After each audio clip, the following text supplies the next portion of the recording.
అబ్బా చూసినావా, అప్పటి నుంచి ఈ ముచ్చట చెప్పాలి చెప్పాలి చెప్పాలి అని అనుకుంటూనే ఉన్నా, మతి మర్చిపోయినా. ఇక గా ముచ్చట చూసేద్దాం పాండ్రి. గిదే మర్చిపోయిన ముచ్చట, పవన్ కళ్యాణ్ ముచ్చట. హాయ్, పవన్ కళ్యాణ్నే మర్చిపోతారా అని అనకుర్రి, మా యాంకర్ అక్కకు అప్పుడప్పుడు మతి మార్పు వస్తుంది అన్నట్టు. సరే, ఇప్పుడు అసలు ముచ్చట్లో పోదాం. ఢిల్లీ సీఎం ప్రమాణ స్వీకారం కార్యానికి ఈడికెళ్ళి మన పవన్ అన్న కూడా పోయిండు కదా. ఇక మోడీ సారు స్టేజ్ మీదకి వచ్చి అందరు లీడర్లకు నమస్తే పెట్టుకుంటా పోయిండు. ఇక పవన్ అన్న కనబడుతోనే ఆగి చేతులు కలిపి జోకులు చేసినట్టు చేసిండోళ్ళ. అగో ఎట్లా నవ్వుకుంటా మాట్లాడుకుంటారో చూడు ఇద్దరు. ఇక ఈ సీన్ చూసినాక పవన్ అన్న ఫ్యాన్స్ది ఒక సంబరమా.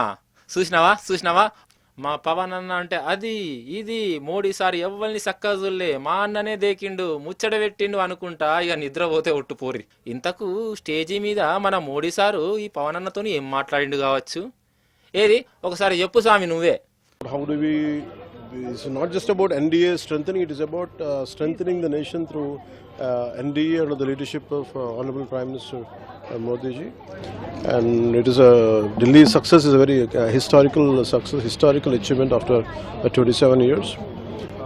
And all the best to Modi ji and the Delhi government. అగనట హిమాలయాలకు ఇట్లా పోతున్నావా ఏంది అని కారడ్డం ఆడిండట. నేనెందుకు ఇప్పుడే పోతా కానీ ఇంకా టైం ఉన్నది హిమాలయాలకు పోయేందుకు అని చెప్పిండట పవన్ అన్న. మొత్తానికి వీళ్ళ నడుమ నడిచిన ఈ జోకులు ఇప్పుడు సోషల్ మీడియా అంతా గిర్ర తిరుగుతున్నాయి. అవు కానీ మరి చంద్రబాబు సార్తోని మన మోడీ సార్కి ఇట్లా జోకులు చేసిండో, అసలు కలిసిండో ఏందో ఏమో పాటు మనకెందుకు అలలుల్లి కదా.